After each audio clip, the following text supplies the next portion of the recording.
Ah, the old TPK, total party kill. Josh, we got a comment from our good friend Allerin612 on our Never After What Went Wrong video.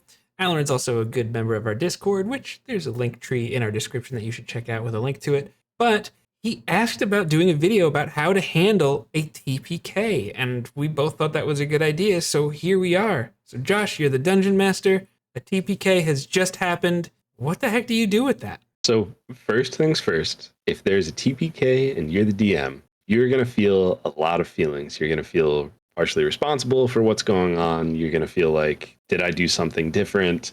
Oh, if only the players just attacked the big bad, then maybe we wouldn't be in this circumstance. Or maybe tables are like that. But regardless of what happens, you're going to feel an obligation to do something and make something up, whatever. My advice would just be put it on pause. Take a minute, chew it over with Twix. That was a Jakeism. He said that. I guess that's a commercial more than anything. But hashtag not sponsored. But don't feel like you have to rush into anything, especially now. If all of the player characters are down and they don't know what's going on, don't tell them. Take a second, go grab a drink, get some water, go to the bathroom, grab a snack, whatever you want to do, and just don't feel rushed into anything. After that, I would say have a conversation, right? One of the biggest things, the most important part of this game and probably life in general is communication. In my opinion, TBK, it's a big deal. Everybody's feeling a lot of feelings. Talk to your players, and then there's a couple things that you could do from that. But you're going to talk to them and read the room and find out what's going on. I think that's a great first step because in that way, I guess your session zero never stops really from the first session to the end. Like that door should always be open. In that conversation, really, it's all about figuring out what the group wants. Reading the room, like you said, that's something that is a very important skill. And really, the way we see this happening is you're either going to continue the campaign in some way, or the campaign is going to end. And there could be a lot of things there. So let's talk about the campaign continuing a little bit. I think one way you could handle that is, all right, we're going to just go with new characters here, right? I mean, that's certainly a way you could handle a TPK, right? Like what happens now that the old characters died? There could be very good and strong story-related reasons why these new characters are involved. Yeah, definitely. And I think that's the most obvious direction, right? Everybody liked the campaign. Everybody liked what was happening. All right, well, your characters are dead. New characters now. So now you have to think about, did anyone help them along the way? Was there anyone who was particularly helped or hurt by their deaths? Does the big bad evil guy, do they win? Is it too late? If it's too late, that's a bit of a different conversation. I think we'll get into that a little bit later on in the video, but assuming that the big bad wasn't able to I don't know, unleash the flux capacitor in all its glory. yeah, and use the world's biggest sponge to soak up all of the water, and or maybe Groot stole the moon. I don't know. Whatever, whatever they were trying to do. Yes. Let's assume that it wasn't too late, and that they there's still a chance to stop them. Okay, were your characters part of some sort of organization? Were they part of a guild? Did that guild send you on a mission? If that's the case, then that's pretty easy because people know what you were up to. You have some sort of leader, and you also have a very built-in, all right, well, here's another group from the guilds, and you could just kind of send in the beta team. yeah, exactly. We got a JV squad here, right? Just get them in there.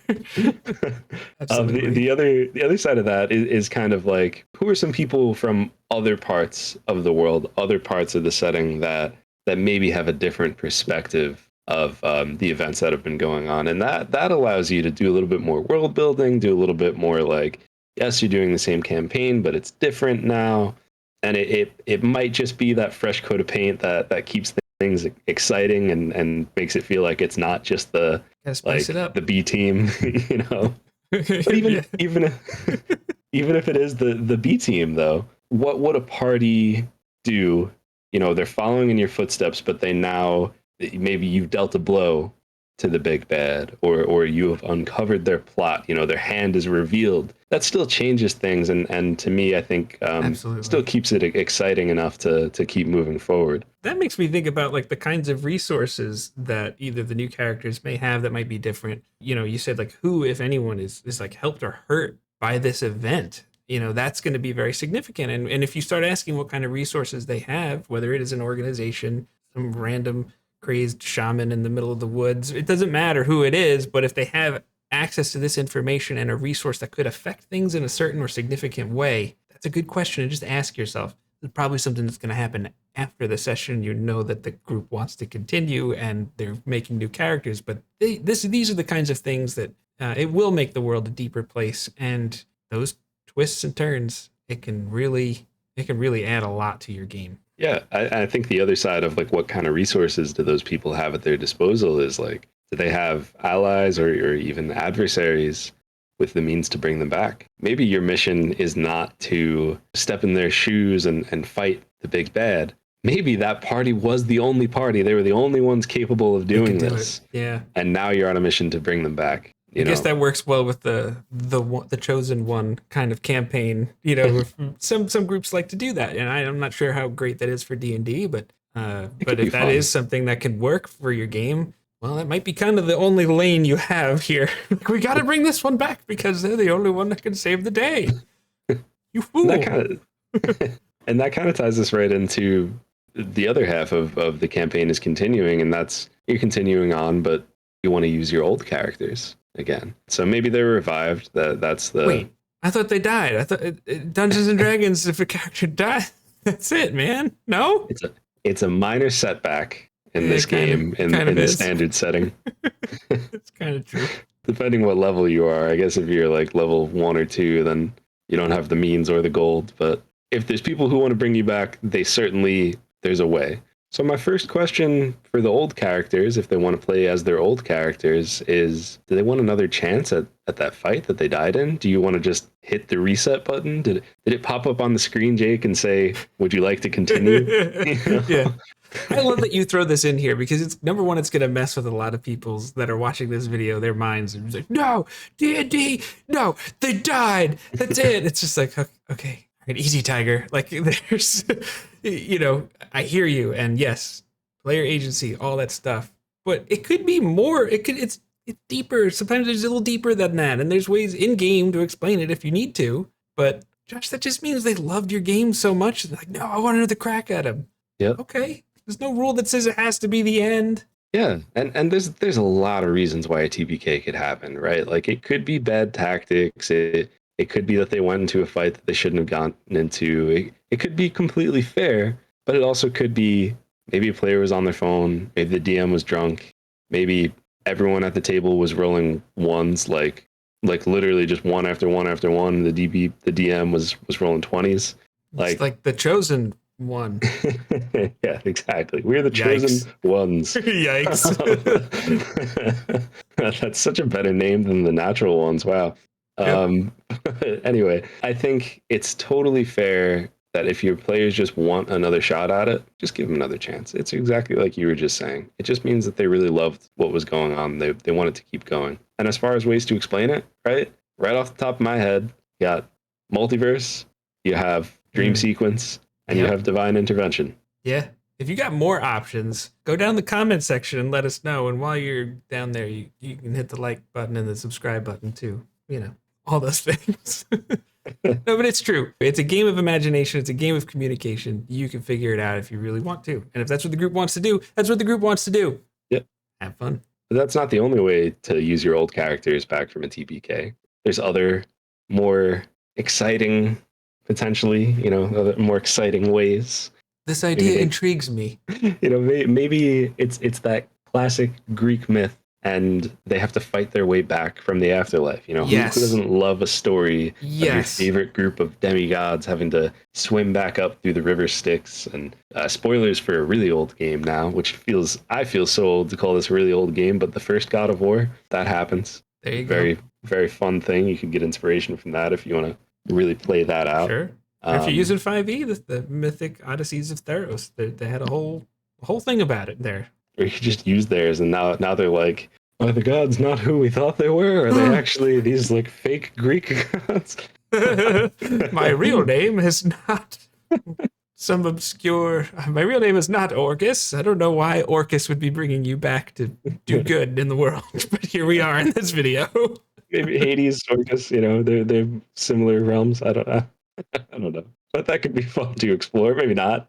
That was more of a joke than anything, but Yeah, they could still be fun. fighting back from the afterlife. That was serious. Yes, that was. There's also another option built directly into the rules.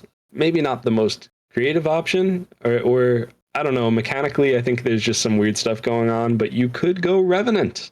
You know, maybe they had this task, they need to do it, and this especially goes well with what Jake was just talking about with the chosen one. You know, they come back, they have a year to exact their revenge and finish whatever they needed to finish. The thing that gets weird with that is like they just keep coming back. So I don't know, maybe you want to modify There's it. There's your second crack at the boss fight. Yeah, exactly. But something that could potentially be even more interesting. Do they have to die if it's a TPK? I mean, yeah, that's a good question. That's actually something Allerin in his comment mentioned, which I like that you wanted to talk about it, because I don't know who needs to hear this, but just because you're reduced to 0 HP doesn't mean you're dead. Some people forget that. I know that's a noob thing, but maybe the big bad wants to, keep them alive as their trophy or some kind of bargaining chip for some other resource that they need in order to complete their sinister plans. I think, particularly if it's a main story point, it's very good. Or even if you're the dungeon master and you just think like this is a particularly rough encounter and I could see this not going the player's way, I don't think it's a bad idea at all to think of reasons why it might be a good idea for the bad guys to keep them alive. I mean, think of a couple. You could roll with that if you want. You don't have to, but you can. Who doesn't love a good jailbreak? And again, if one of your players is the chosen one, maybe that player is the special trophy and everyone else gets sent off to some sort of like mining camp. And now you have a story. There you go. Oh, that was some fun times. I wasn't even specifically meant thinking about that, but that exact thing happened, didn't it? That's funny. The other possibility, if that campaign doesn't continue, well, maybe the campaign ends. There's a couple of reasons for that too. Maybe it was getting stale. Maybe people had new priorities. It was harder to meet session to session, week to week, and a lot of things were getting canceled. Maybe people just don't want to play anymore. There's no better opportunity for someone who maybe is a people pleaser and is having a hard time just saying no when they really know they shouldn't be playing anymore. There's no better opportunity to give them an out than to say, hey, sure, we just had a TPK. Do we want to continue this? What's everybody feeling? I really like that you're talking about this too, because I think, especially if you're a people pleaser DM, your advice at the top of this video would be very important too, to just slow it down. It's a big moment, Yeah. A lot of people get very attached to their characters. A lot of people don't care, but a lot of, if they do, that there could be a lot of very sensitive feelings at play. And I think that's good. And maybe in real life, they were just hanging on to finish the campaign because they said they would. Assuming everyone actually does want to continue playing, but maybe it's just for a number of reasons, feelings are too fresh or whatever, and you're just not going to continue that campaign at that moment. You could literally do anything else at that point. Maybe you want something less intensive if it was a homebrew thing, and you want to just pick up keys from the Golden Vault and just do like a couple of those here and there, or a series of one shots, or a pre-written adventure, or anything. Maybe someone else wants to DM. You could do anything like that, but more specific advice, especially if people liked what was going on. You could continue in that same campaign world, but now the big bad evil guy, they won. They did whatever they were planning on doing. Yes. And now you're going to start like way further in the timeline, but whatever they were trying to do, they succeeded. I mean, this is going to be so wildly different for everyone's campaign. Depends on the whole plot. Yeah. The sponge soaked up all the water. Yeah, exactly. What would a world without water look like? Yeah, yep. It's gonna die. Yeah, that's a fact. Or like there's the great sponge that everyone has to go to and like I don't know. Ration out the water, and now it's just this major monopoly and brutally taxing all the people just to have water. I mean, it sounds silly, but that actually could be something to think about. Yeah, definitely. But this has happened in pop culture multiple times. So, like, the first one that comes to mind for me is Avatar: The Last Airbender. You have Aang, who is training to be the Avatar. He has mastered airbending, and he's now moving on to he's supposed to learn waterbending, I think, next, or whatever he's supposed to learn next. But he runs away, and when he runs away, he gets frozen. And when the show starts, it's 100 years later, and now instead of him being there to fight the Fire Nation and defend and make sure that the world was right, well, now all of the Airbenders are killed. He's the last one, and the Fire Nation has basically become this, like, their presence is felt pretty much everywhere, and they've, for the most part, taken over the world. And now you have to stop them. And the really fun thing with that is the personal stories that are told in a world like that. You know, like, it, from one party's failure of not stopping them, you now have, I mean, do I get into detail with that? You have these characters who, you know, their father is off fighting the Fire Nation. Their mother was killed by the Fire Nation or captured Tons by of the consequences. yeah, there's just the waves that are created by that are just felt in so many different ways that it just, it's a failure, but you created a world that's just ripe for storytelling. Yeah. Another one that comes to mind, I mean, it's a little on the nose, but Star Wars Episode 3 happens. Vader and Sidious, they take over the galaxy, and there's no Jedi Order to keep them in check. And you don't have a new hope, or in this case, maybe a new campaign, unless that first defeat happens. You don't have Luke Skywalker without that happening. You don't have all these other great stories and this great, I'll just say, stage to tell these great stories without these awful things happening. There's one more that I think is worth telling because it's a D&D specific story, and this isn't my story to tell. This is Jim Davis of WebDM, and oh gosh, I mean, he's talked about it in multiple videos. I'll see if I could find the one that I'm thinking of and link it in the comments. He had a campaign where the big bad, if I remember this correctly, the bad guys were trying to block out the sun. I think it was Drow, and, you know, like, they live in the darkness anyway. So they're trying to block out the sun, and they succeeded. So he continued that world and just did all this research on what would happen if there was no sunlight, and basically everything dies. But that created a whole new campaign setting, because what happens when everything dies, right? Like, eventually, whatever they use to block out the sun will be worn off, or whatever. Eventually, things will rebuild. And that created the campaign that he used in The Tale Between Two Rivers, which is, geez, if you're a WebDM fan and you're watching this, that, like, you know how deep a cut that is. Like, I've been following them since longer than I've been playing the game.